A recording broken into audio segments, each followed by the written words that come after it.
एक भिक्षु हर दिन तथागत गौतम बुद्ध से कहता, मैंने मन को जीत लिया है, अब यह मुझे विचलित नहीं कर सकता। तो एक दिन गौतम बुद्ध ने कहा, ठीक है, तुम दक्षिण दिशा में भिक्षा मांगने जाओ, यही तुम्हारी आखिरी चुनौती है। फिर अगले दिन ही भिक्षु ने व्याकुल होकर कहा, मुझसे बड़ी गलती हुई, लेकिन अब मैं दोबारा उस दिशा में भिक्षा मांगने नहीं जाऊंगा। यह कहानी शुरू होती है जब एक बड़े प्रदेश का राजकुमार अपना राजमहल सब कुछ त्याग कर बौद्ध संघ में शामिल हुआ। शुरुआती दिनों में नए भिक्षु ध्यान करना सीखने के साथ साथ गौतम बुद्ध उन्हें भिक्षा मांगने भेजते थे, ताकि भिक्षुओं का अहम कमजोर हो और उनका व्यवहार विनम्र हो जाए। संघ में आने के कुछ समय पश्चात राजकुमार भी भिक्षाटन पर जाने लगा। शुरू में सब ठीक था, लेकिन कुछ ही दिनों में घटना घटी जिस कारण राजकुमार विचलित हो गया और उसने भिक्षाटन पर जाने से मना कर दिया। भिक्षाटन का नियम था कि भिक्षु केवल 2 घरों में भिक्षा मांगते और नहीं मिलता तो आश्रम वापस आकर जल ग्रहण करते।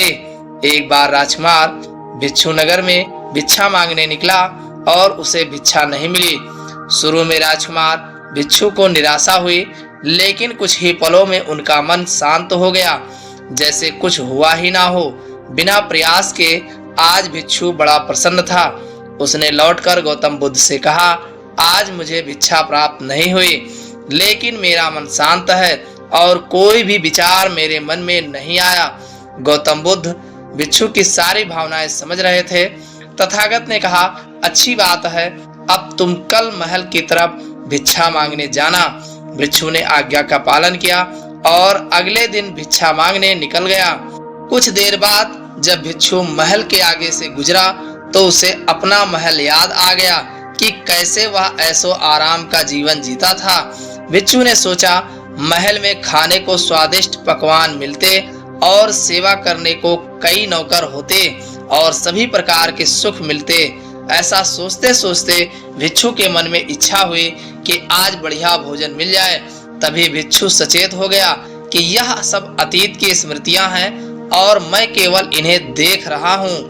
पुरानी यादों के ताजा होने से मन में कुछ इच्छाएं प्रकट हो रही हैं, यह भी मैं केवल देख रहा हूँ। अगर मैं इन शारीरिक इच्छाओं को पूरा करने की लालसा रखूं तो मैं मन की शांत और यह जागृत अवस्था खो दूंगा। भिक्षु ने महसूस किया कि जब जब हम स्वयं को 2 कदम आगे ले जाते हैं, चेतना का स्तर ऊपर उठाते हैं, तब तब मन इस प्रकार के खेल खेलता है। जब हम मन को शांत करने लगते हैं तब मन हमें बेचैनी करने की पूरी कोशिश करता है।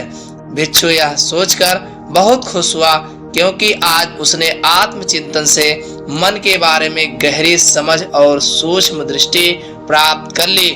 भिक्षु ने आश्रम आकर गौतम बुद्ध को सारी बात बताई और कहा, तथागत, आज मुझे आपकी कृपा से सूक्ष्म दृष्टि प्राप्त हुई। मन हमें बार बार इच्छाओं में उलझाना चाहता है। महल को देखकर मुझे भी पुराने सुखों का स्मरण हो आया, लेकिन आज भी विचार मुझे छू नहीं पाए।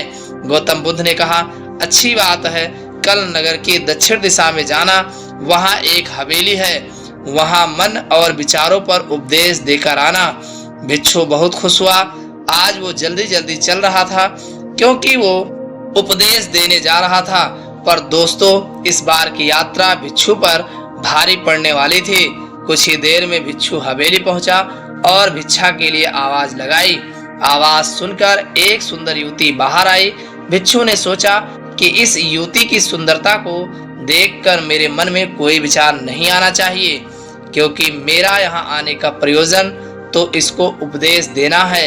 युवती ने भिक्षु को प्रणाम किया और कहा, आइए पहले भोजन ग्रहण कीजिए। भिक्षु ने भोजन किया, फिर सोचा कि उपदेश देने से पहले थोड़ा आराम कर लेता तो अच्छा होता। भिक्षु यह सब सोच ही रहा था। इसी बीच युवती ने कहा, श्रीमान, आपने अभी अभी अन्न ग्रहण किया है, अब थोड़ा आराम कर लीजिए, फिर उपदेश शुरू करना। यह सुनते ही भिक्षु सतर्क हो गया। जो योजना वह मन में बना रहा था, यह महिला वह सब बिन बताए करती जा रही थी। भिक्षु ने सोचा, यह सब संयोग है, यहाँ लोग भोजन के बाद आराम करते होंगे, फिर भिक्षु आराम करने लेट गया और विचार करने लगा कि महिला कितनी समझदार है और इसकी सुंदरता बेजोड़ है। अगर मैं राजकुमार होता तो ऐसी ही स्त्री के साथ विवाह करता। भिक्षु के मन में ऐसे ही कुछ विचार चल रहे थे। इतने में युवती फिर से आई और बोली, अगर आप राजकुमार होते तो मुझे उपदेश कैसे देते? भिक्षु जी, आप तो मुझे उपदेश देने आए थे ना। युवती का इतना कहते ही भिक्षु को स्पष्ट हो गया कि युवती तो मन पढ़ सकती है।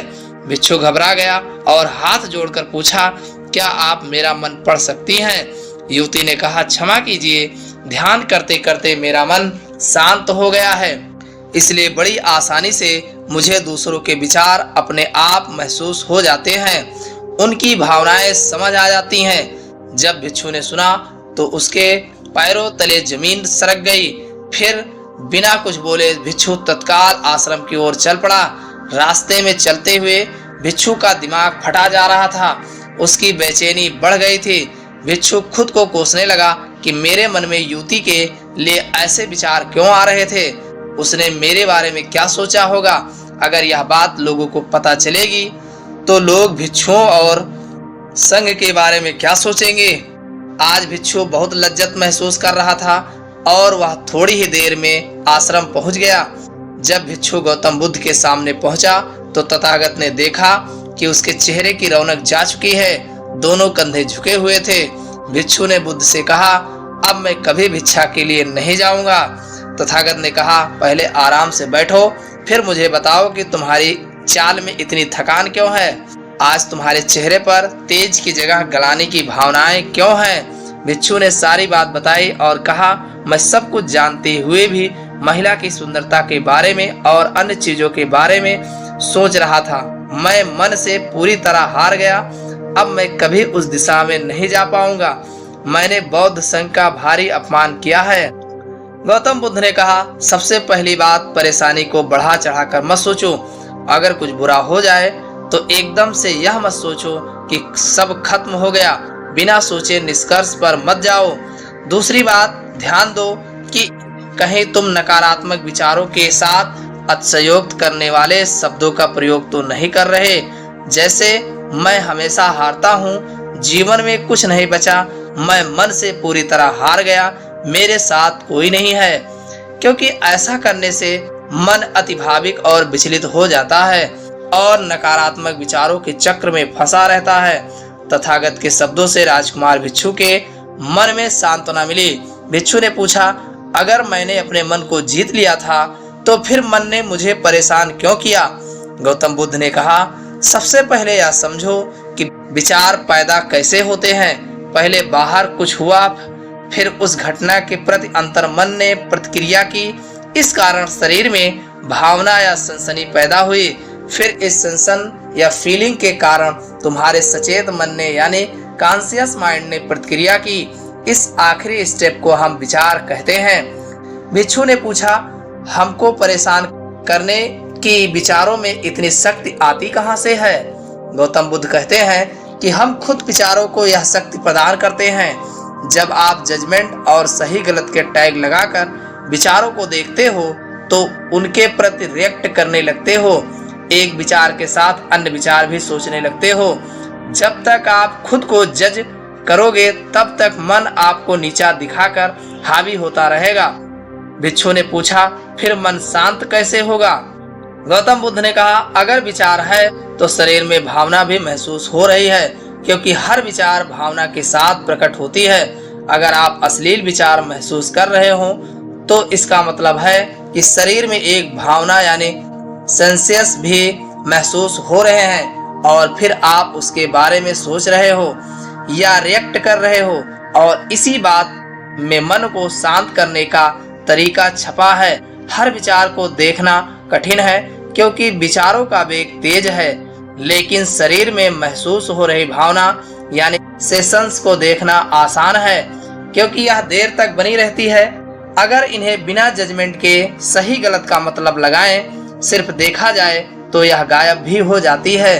तब मन के पीछे जो शांति है वो प्रकट होती है और उस शांति में एहसास होता है कि मन हमारा कुछ नहीं बिगाड़ सकता। हमारा अंतर्मन कैसे ठीक होता है? नॉन जजमेंट से अगर हम किसी भी इंसान या घटना या फिर अपने मन को बिना जजमेंट के देखते हैं तो मन के साथ साथ अंतर्मन अपने आप स्वस्थ और शांत होने लगता है।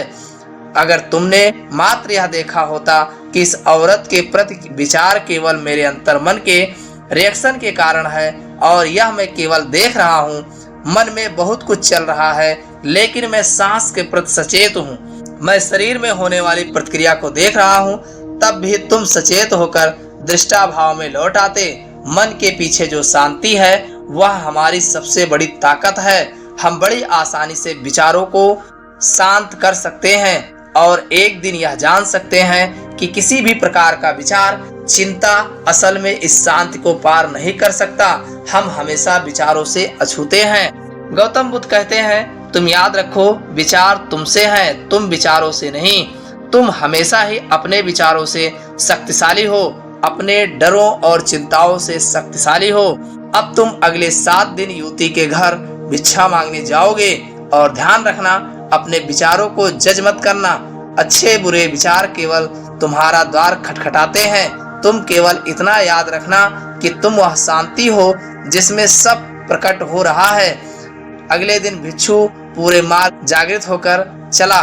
महिला के घर जाने से पहले थोड़ी घबराहट हुई, लेकिन भिक्षु दृष्टाभाव में बना रहा। विचारों को, शरीर में उठ रही भावनाओं को, डरों को, गिल्ट को, सबको बस देखता रहा। जब वापस लौटा तो वह पूरी तरह शांत था। आज उसने मन को जीत लिया है, यह अहंकार भी नहीं था। आज उसने सही मायने में मन को पार कर लिया था। ये कहानी आपको कैसे लगी? कमेंट्स करके जरूर बताएं तथा अपने दोस्तों के साथ अवश्य शेयर करें और चैनल पर नए हो तो चैनल को सब्सक्राइब अवश्य करें।